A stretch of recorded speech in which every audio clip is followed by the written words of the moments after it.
The sun streamed through the dorm room's window on a pleasant Sunday in mid-June, and a brace of lovers lay content with no thought of moving any time soon. Yet fate and madness both turned their gaze upon those lackadaisical two, and at once the air changed, growing hot, whilst all around turned a numinous blue. Ere shock could turn to dread, there opened neath their ceiling a tear onyx dark, and from it came sounds of furious storms, yet unbroken was the void, black and stark. The youths sat up in their bed and stared, dumbfounded by the sheer lunacy. And to add to their shock, next there fell from void to floor a man, noisily.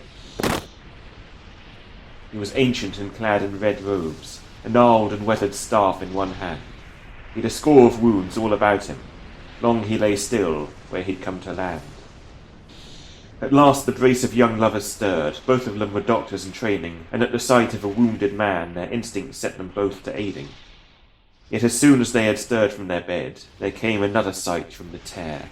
A score of bestial glowing red eyes, and the crimson hint of dreadful fangs bared. The chorus of snarls, foul and lustful, sounded from the lightless void o'erhead. Yet at this sound the prone old man stirred, turning round, though his limbs were like to lead. He raised the staff in his trembling hands, and wheezed out words none would recognize. Strange runes began to glow about it, and the tear above vanished before their eyes.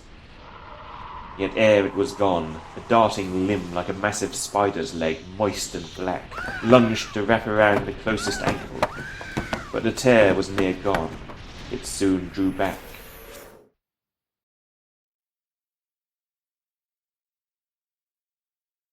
The air cooled and the blue tint faded. The old man fell back and caught his breath.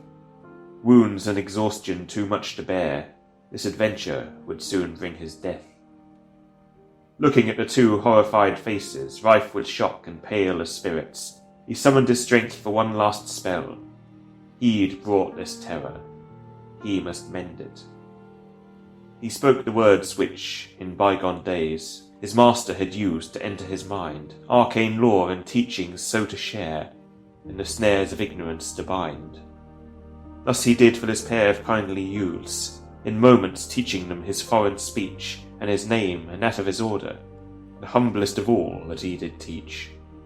He taught of the void he had fallen from, and the beasts he had pinioned within. They had not the power to break free, their lot was a cage, featureless and dim. He told them of the fall of his homeland, and the final command of his queen, to hide his staff as well as he could. Its power could not be their enemies. He taught them the simplest of his spells, and showed them the secret means to learn more. Last he taught how to burn his body, and leave no hint of the deed about the floor. And this he begged them do once he died, bequeathing his staff to these unsought heirs. And thus his head fell back, and he was gone, his soul called back home for his God's care. Time will tell how the students will fare with the power thrust into their hands, and just what horrors might await. There's still so much they do not understand.